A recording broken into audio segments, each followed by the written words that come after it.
Oremos. Pai eterno, obrigado, Senhor, pelo teu favor e misericórdia. Te pedimos, Pai, nesta noite que a tua palavra se torne clara aos nossos ouvidos e aplicável às nossas vidas.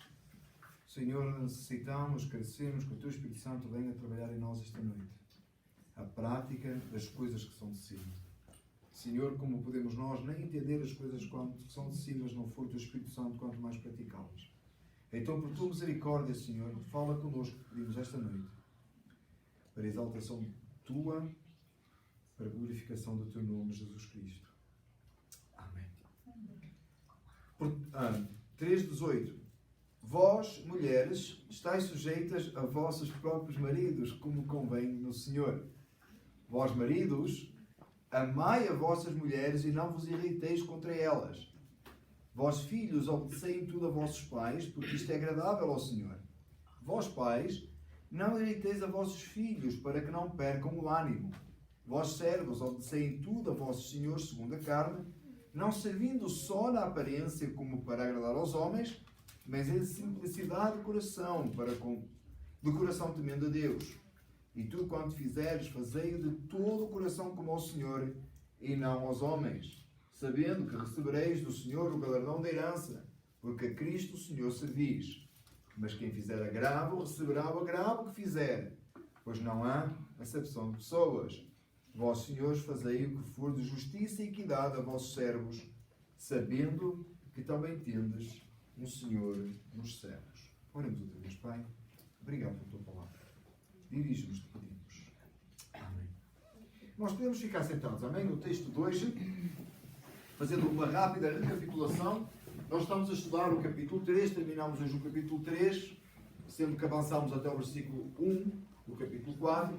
Lembrem, irmãos, que as divisões em capítulos e versículos não é canónico, tá, irmãos? Amém? Não é canónico. Canónico é o texto.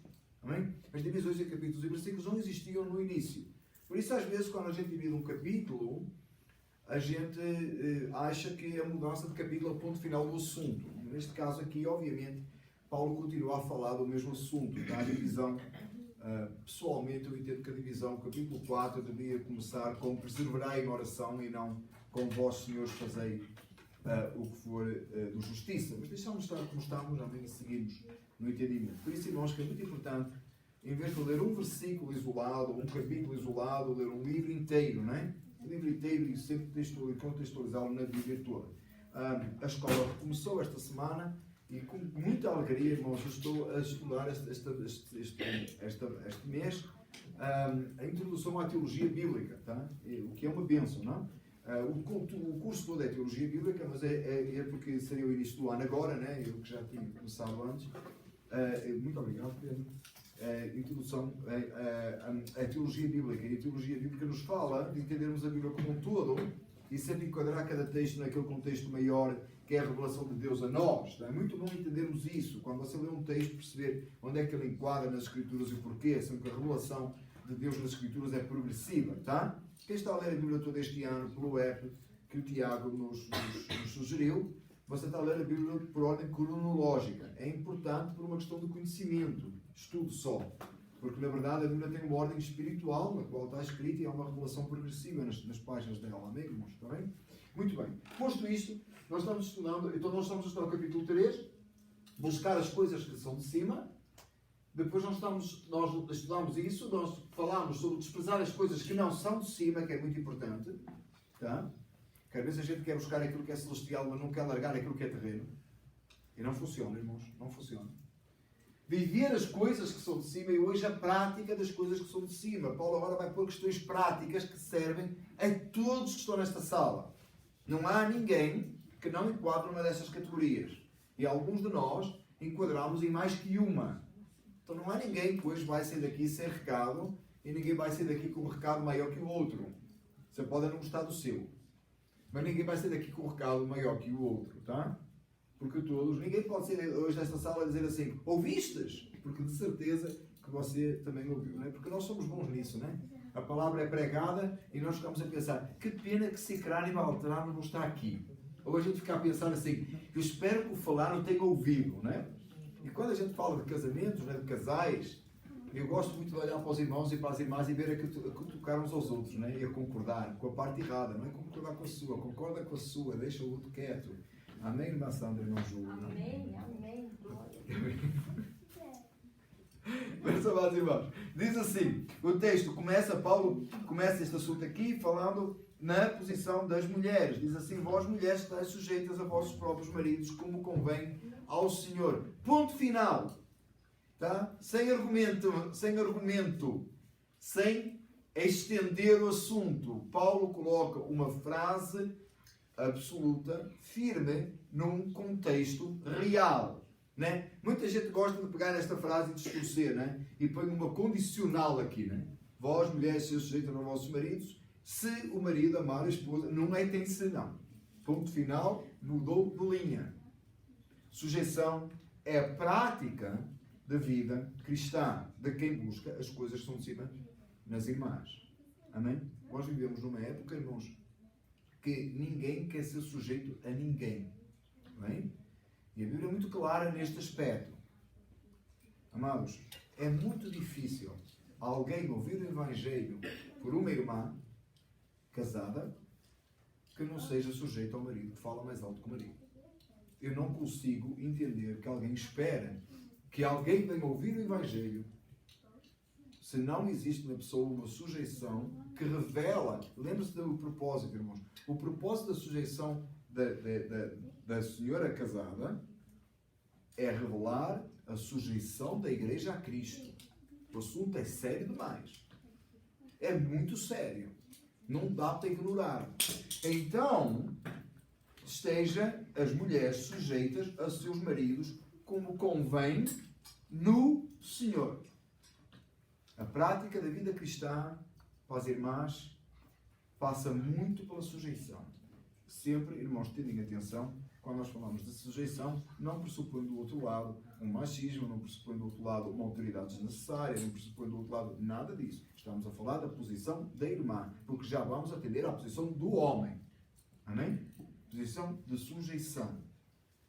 Posição do homem, diz assim, vós, maridos, amai a vossas mulheres e não vos irriteis contra elas. Eu não sei o que é que as irmãs estão tão contentes. Não irritar contra a esposa. Como prática de que ama a esposa. Irmão Juliano, vai tomando notas, por favor, que isso vai fazer muito útil, irmão, no futuro.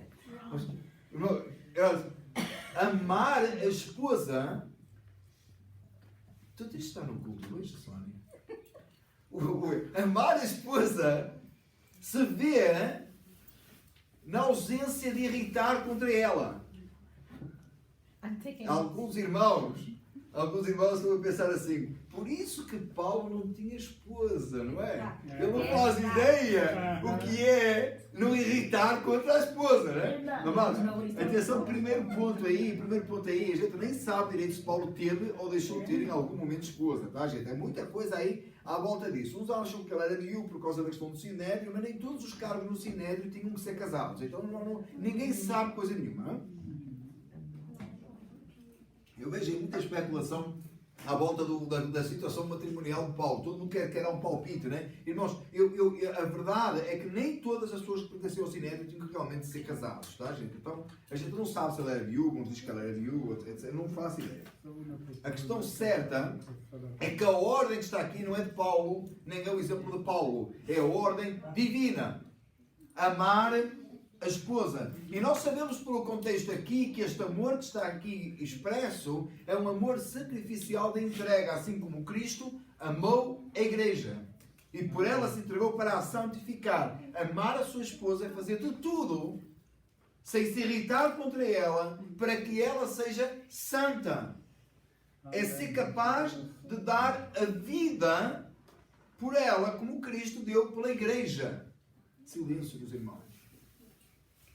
Tiago, Pedro, vocês têm que preparar a vossa vida. Jaden, preparar a vossa vida para serem capazes, quando pensarem em namorar, serem capazes de sentar os dois. Quer dizer, Pedro, Johnny, ser capaz de, quando começar a pensar em namorada, ser capaz, porque isto que eu vou dizer agora já mostrei para o Juliano que ele já pensou em namorada, ele já sabe isto tudo, já está isto de coração salteado. É isto que ele está a trabalhar. Mas para quem ainda está a pensar que um dia vai ter namorada, pensar, e Jaden, sai da beira dessa menina que eu vou tomar conta de ti. E quando você pensa, irmãos, é pensar em preparar, Pedro, é pensar em preparar para escolher uma mulher para a amar como Cristo amou a igreja. Então prepara para ser como Cristo. Está preparado? Prepara para ser como Cristo. Tá? Muito claramente, um amor de entrega. Cristo nos...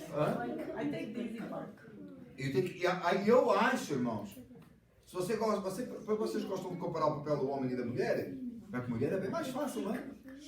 Bem mais fácil, até porque a mulher tem que ser submissa ao marido como a igreja é Cristo.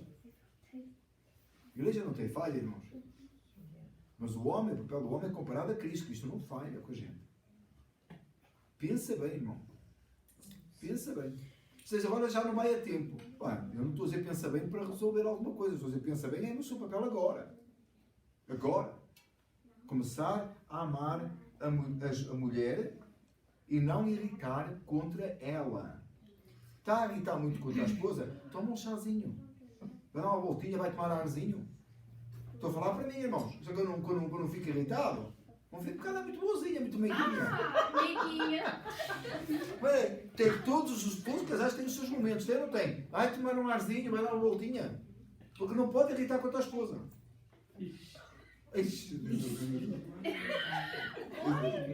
Duro, irmão, usa aquele versículo bíblico. Dura este discurso, quem me poderá ouvir? Diz o irmão Zoro, há dias atrás chamou-me porteiro. Agora diz que eu não posso irritar contra a esposa, não sei o que ele quer comigo. Então, irmãos, muito importante, isto é a prática. Assim como eu disse há pouco, que eu não acredito que ninguém seja capaz de ouvir o Evangelho por uma mulher que não é submissa ao marido, também ninguém vai conseguir ouvir o Evangelho por um homem que não mostra no seu caráter Cristo para com a esposa. Um homem que não mostra o seu caráter Cristo para com a esposa, não adianta abrir a boca e pregar o Evangelho a ninguém, que ninguém vai ouvir coisa nenhuma. Porque não tem exemplo de vida, não representa Cristo. Muito importante este assunto. Muito sério. Posição dos filhos. Vós, filhos, obedecei em tudo a vossos pais, porque isto é agradável ao Senhor. Obediência requerida dos filhos. Quanto nós hoje vemos filhos que não obedecem aos pais. E eu já falei aqui várias vezes, irmãos, várias vezes.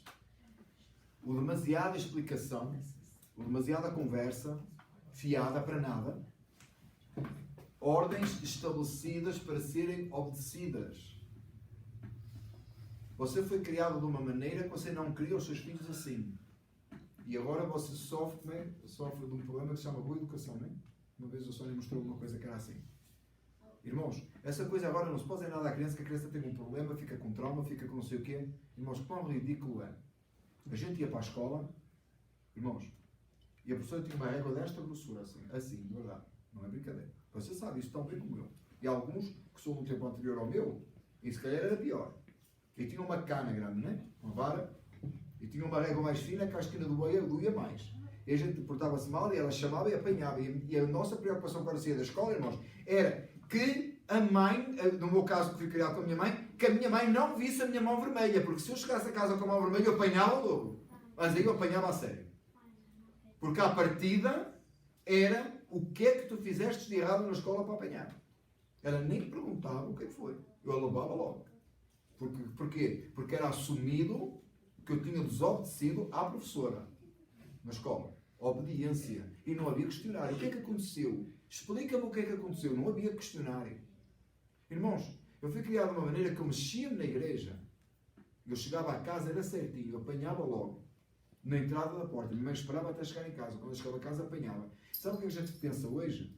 Se repreender uma criança na igreja, se não sei o quê, a gente acha que a criança não vai amar mais a igreja, né? Não vai querer o Senhor. Mentira! Tanto que eu tantas vezes apanhei por me portar mal na igreja ou por fazer qualquer coisa na igreja, coisas que às vezes nem eram graves, irmãos. E depois quis ser pastor, não é? A gente acha que é, se repreende muito. Irmãos, não é obediência. Obediência às autoridades. Mas às vezes, irmãos, eu assunto a seguir vai ser os pais. Como é que os pais se comportam? Mas, amados irmãos, nós vivemos uma época em que eu vejo criança tomar decisão na família. Eu vejo criança tomar um lugar que pertencia ao pai. Que não tem jeito, irmãos. Obediência clara. Os filhos não vão ser obedientes aos pais. A gente tem que os fazer obedientes. Porque por natureza pecaminosa vai querer fazer o oposto. É muito claro isto. A obediência é requerida dos filhos. Claro que tem um papel muito grande dos pais aqui para que os filhos sejam obedientes. Outro ponto. Vós pais não irriteis aos vossos filhos para que não percam o ânimo. Hoje eu irritei a Lili. Não foi, Lili? Eu fui buscar ela à escola e ela disse que teve um spelling test. Eu fiz assim. Vamos tomar um banho. Eu disse, smelling test. E ela disse, no, it's spelling test. E ela ficou irritada comigo. Isso foi brincadeira com ela. I know it's spelling. Isso foi brincadeira. Mas irritar os nossos filhos, irmãos, aquilo que é importante e necessário. Aquilo que tem o seu lugar. Como um exemplo.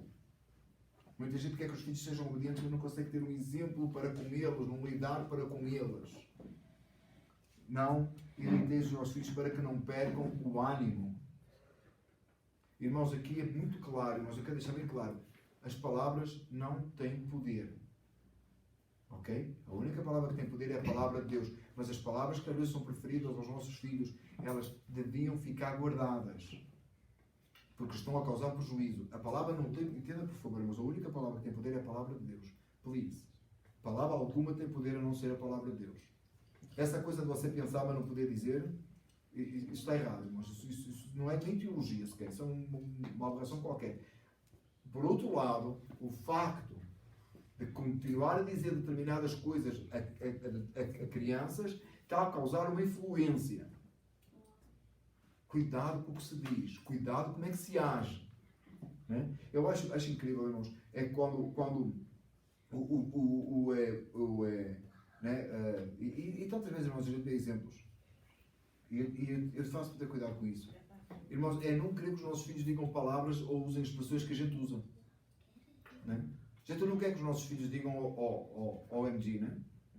Invocar só o nome de Deus em vão.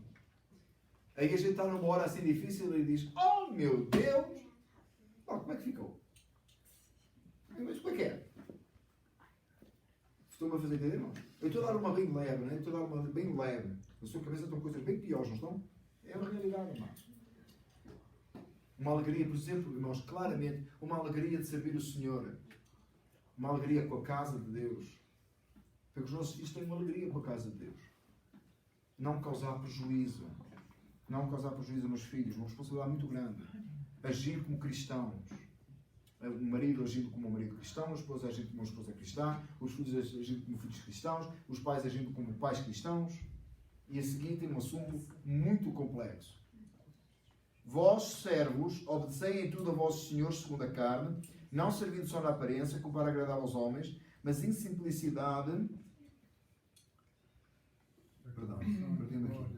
Vós, servos, obedecei em tudo a vossos senhores segundo a carne, não só servindo na aparência, mas como para agradar aos homens, mas em simplicidade de coração, temendo a Deus. E tudo quanto fizeres, fazei de todo o coração como ao Senhor e não aos homens, sabendo que recebereis do Senhor o galardão da herança, porque a Cristo o Senhor servis. Mas quem fizer agravo, receberá o agravo que fizer, pois não há acepção de pessoas. Esta é a mensagem de Paulo, inspirada pelo Espírito Santo, de Deus, pela pena de Paulo, para os escravos.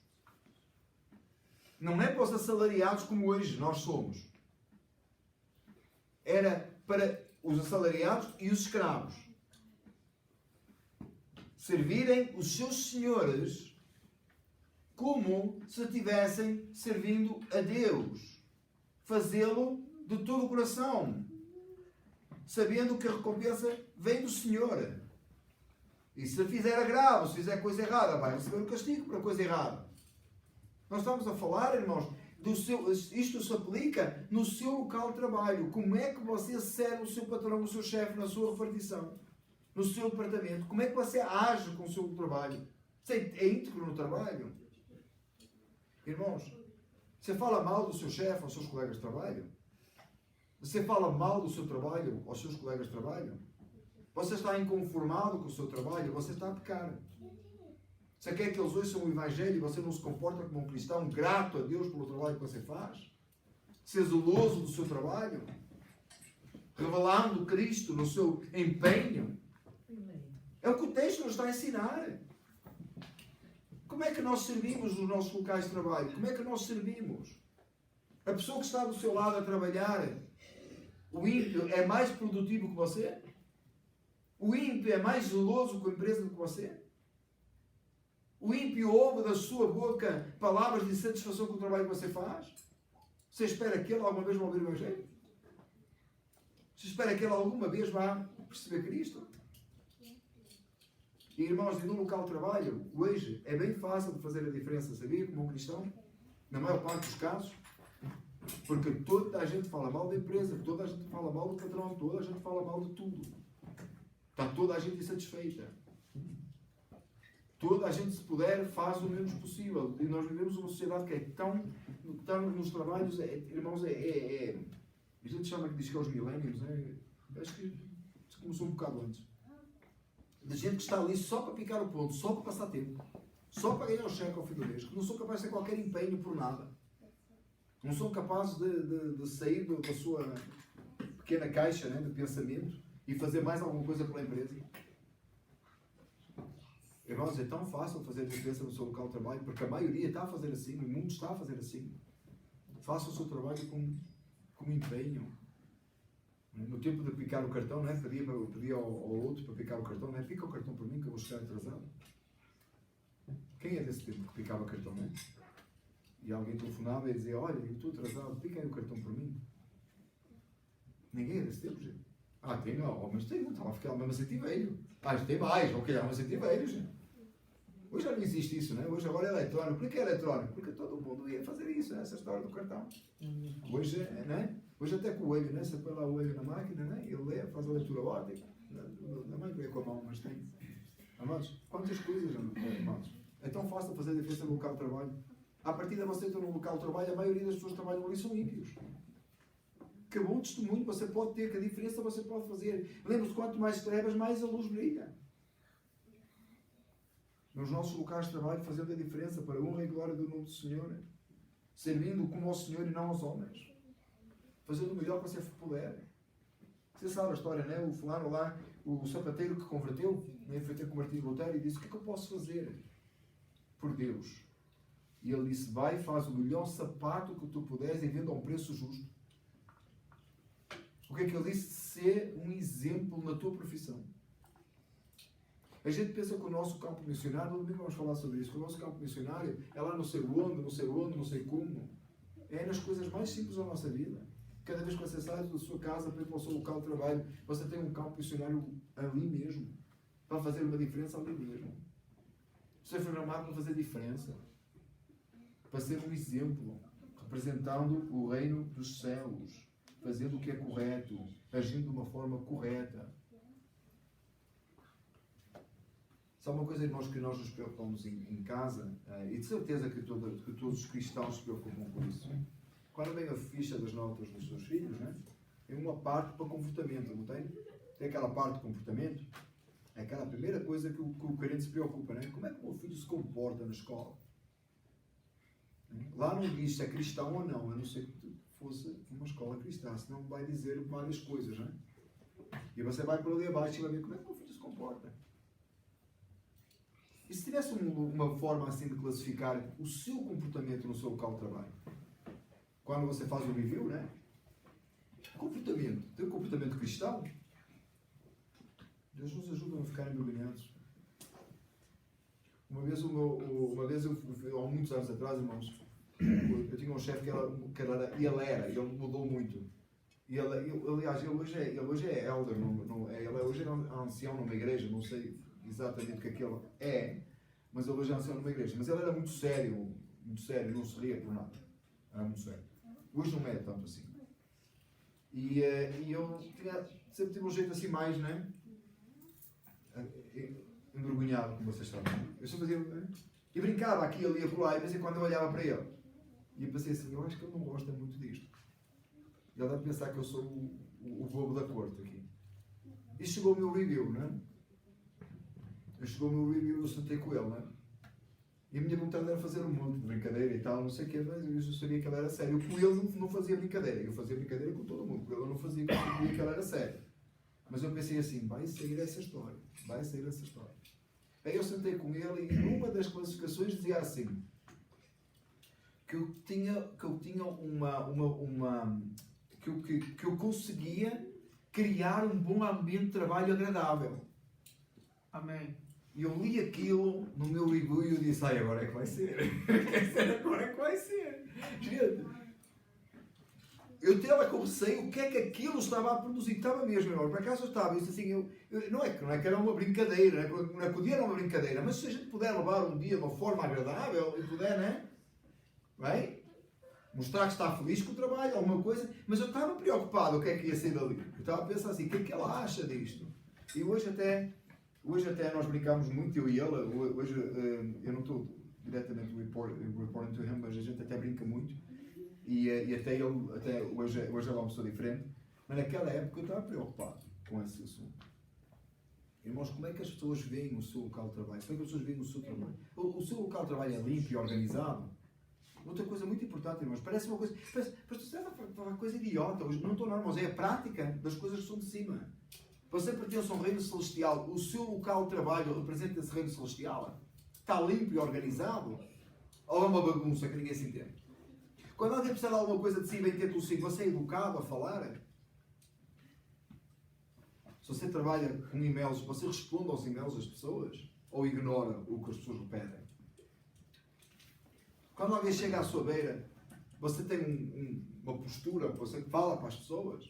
Extremamente importante, irmãos. Extremamente importante. Um cristão. Ninguém vai ser resposta, gente. Não é sem resposta para o mal. Entenda, por favor, aqui. Ninguém... Eu estou-me a fazer entender, irmãos? Eu não estou a dizer assim, tem que ter um quadro, ou tem que ter uma Bíblia, ou tem que ter uma t-shirt que diz que... Eu não estou a falar nisso, eu estou a falar um comportamento. Alguém chegou no seu local de trabalho, dá para estar, dá para falar para si. Está mal disposto à segunda-feira, você está com cara à segunda-feira? É muita piada que no local lá, tem lá no local onde nós trabalhamos, tem lá um fulano que ele é alto, assim, toda coisa. É meu amigo do Juliano. E ele chega lá no local de trabalho e diz assim à segunda-feira: Happy Monday! E eu, and I think to myself, you gotta be kidding me. Mas, por acaso, it is Happy Monday, claro, graças a Deus que a segunda-feira temos trabalho, right? Mas eu achei assim para ele: Happy Monday? A primeira vez que ele disse isso, de verdade, eu esperei pela sexta. Ele começou lá a trabalhar, não vai há muito tempo. Eu esperei pela sexta. O que é que ele faz à sexta? Depois ele chega à sexta com a atitude de segunda. E não é cristão. E na segunda-feira ele diz, na sexta-feira ele diz Happy Friday. Com a mesma disposição que ele vai dizer Happy Monday. E não é um cristão. Ou pelo menos o resto do testemunho dele não parece ser. Como é que é o seu comportamento? Na segunda-feira vai de rastros, não é? Aí à sexta-feira... E aí, eu estava a pensar nisso, TGI Friday. Irmãos, comportamento correto, bom, agradável, que mostra Cristo, uma consciência do trabalho, fazer as coisas direitas, muito importante, irmãos. O último caso, não sei se aplica a alguém aqui. Posição dos senhores. Vós, senhores, aqui patrões, fazei o que for de justiça e equidade a vossos servos, sabendo que também temos um Senhor nos céus. Você lida com empregados, se você tem gente a trabalhar para si, Sonia tem gente a trabalhar para ela, mas não, aqui, bom, também. Mas seria mais no sentido do assalariado, não é? Mas também. Trata a sua equipe com justiça, minha irmã. Você trabalha com... Não, amigo, eu sei que sim. Você é uma pessoa... uma boa conduta, que me revela. É tão bom, irmãos. Que bom que seria se nós tivéssemos posições de liderança, né? Os que têm, né? Graças a Deus. Mas se outros que tenham posições de liderança, que as pessoas que trabalham para si sejam capazes de estar satisfeitas por trabalhar para si. Não estar à espera que você vá de férias para ter um descanso, né? Já viu o que é um cristão? Pensa nisso, irmão. Vou perguntar a elas se elas estão lá à espera que tu tenhas um dia de folga para o teu dia de descanso. Dizer assim, sabe o que a pessoa está à espera do... Finalmente vai ter PTO, a ver se eu consigo descansar um bocado a minha cabeça.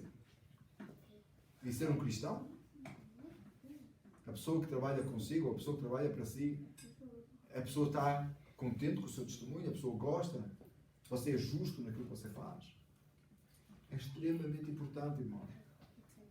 Por outras palavras, o que é que nós estamos a aprender aqui esta noite? Depois de termos estudado todas estas coisas. É que buscar as coisas que estão de cima, que é o tema geral destas 5 pregações, não é? Estas 4 mensagens, o tema geral destas 4 mensagens foi as coisas que são de cima. A gente pode dizer, irmãos, facilmente abrir a boca e dizer eu busco as coisas que são de cima. Mas se você não despreza as coisas que não são de cima, e você não vive as coisas que são de cima, você não busca nada as coisas que são de cima. E como é que se sabe se você busca as coisas que são de cima? Se a prática diária, esposa, marido, filho, pai, empregado, patrão, revela coisas que são de cima nas nossas vidas. Irmãos, nós precisamos pegar nestas mensagens, estas 4 mensagens. Se você perdeu alguma, elas estão a ser gravadas. Você precisa de colocar em prática na sua vida. E analisar, e melhorar. Buscar de Deus ajuda. Não é possível que alguém, nesta noite, não saia daqui com um recado. Não, como eu disse, passa por todos. Tem alguém aqui que este texto não falou? Tem aqui alguém que não é uma dessas coisas? Tem pelo menos uma, não é? Ou é esposa ou é marido. Ou é filho ou é pai. Ou mãe. Ou é filha. Ou é empregado ou é patrão. Tem sempre uma. Pelo menos uma. Mas se calhar tem mais que uma em alguns de nós. O que Paulo nos está a dizer aqui é que para todas as áreas da nossa vida nós temos que agir como cristãos se não somos cristãos. Na prática de coisas pequenas.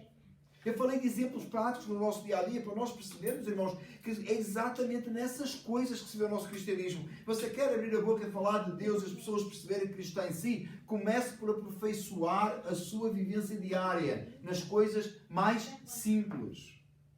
Nas coisas mais evidentes. Irmãos, às vezes nós não conseguimos chamar a atenção da pessoa que nós queremos chamar a atenção porque a nossa vida é uma miséria. Nós queremos chamar a atenção do descrente, do ímpio, para Cristo, mas nós não conseguimos porque a nossa vida é uma miséria. E às vezes até entre nós, até dentro da nossa casa, até dentro do nosso lar. Às vezes a gente não consegue chamar a atenção para Cristo para nós por causa da miséria que nós vivemos, da miséria do cristianismo que nós vivemos. Que miséria do cristianismo significa cristianismo nenhum. Significa não ser cristão. Isso nos ajuda, nós, irmãos, a pôr-nos em prática, a analisarmos bem as nossas vidas. A conclusão de todas estas mensagens é, após sermos instruídos a buscar as coisas que são de cima, a desprezar as coisas que não são de cima e a sermos ensinados a viver as coisas que são de cima, Paulo apresenta práticas do dia a dia a serem vividas em função daquilo que é de cima. Sendo assim, ele apresenta instruções para esposas, maridos, filhos, pais, servos e senhores, incluindo assim, de uma forma geral, todas as posições da sociedade. Se nós saíssemos deste lugar, irmãos, hoje, e o Espírito Santo fizer uma obra em nós hoje, e nós chegarmos a casa, e os maridos forem como Cristo, as esposas forem como a igreja, os filhos forem obedientes aos pais, os pais não irritarem os filhos, os servos servirem os seus senhores como servissem a Cristo, e os senhores fossem justos em todas as coisas, irmãos, a gente fazia uma diferença tão grande na sociedade, a gente fazia um impacto tão grande, e Cristo era verdadeiramente glorificado e exaltado em nosso meio. Se você notar, irmãos, não é tão difícil assim, para não? O Espírito Santo habita em nós, não habita? Não é tão difícil assim. Às vezes a gente acha que são coisas muito complexas, irmãos. Nós precisamos começar a mudar as nossas coisas. O nosso viver, corrigir o nosso viver. Aperfeiçoar o nosso viver. Na nossa casa, no nosso lar, na rua onde nós vivemos, a nossa relação com os nossos vizinhos. os nossos relacionamentos no trabalho. Eu não estou a dizer com isto, irmãos, compactuar com o mundo. Longe de mim tal coisa. Eu estou a dizer ser um cristão. Ser um verdadeiro cristão.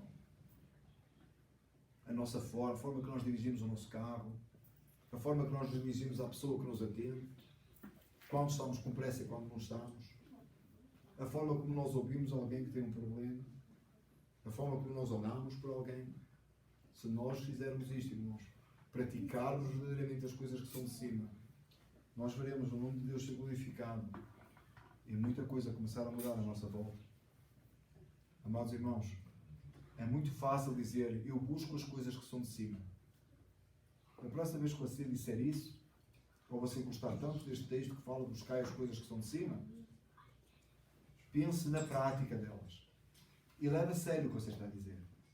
E diga, eu vou buscar, mas eu quero ver na prática a minha vida ser conforme as Escrituras e o que Deus pretende de mim. Nós veremos a diferença na nossa sociedade, na nossa igreja, no nosso lar e em todas as coisas. Que nos ajude o Senhor. Vamos orar. Pai querido, Deus Santo, nesta manhã pedimos, Pai, que por tua misericórdia, por tua graça e bondade, tu operas estas coisas em nós. Que verdadeiramente seja dia de transformação, de reflexão e de transformação. E nós possamos, Senhor, a cada dia praticar coisas que são de cima, deixando as coisas que são da terra, buscarmos o que é de cima e vivermos o que é de cima. Obrigado, Deus, por este texto, estes versículos que nós temos estudado ao longo destas 4 mensagens, 5 mensagens. Te pedimos, Senhor, que tu operes em nós e nos conduzas a buscar as coisas que são de cima. A ti, Senhor, a glória e o louvor, em nome de Jesus. Amém.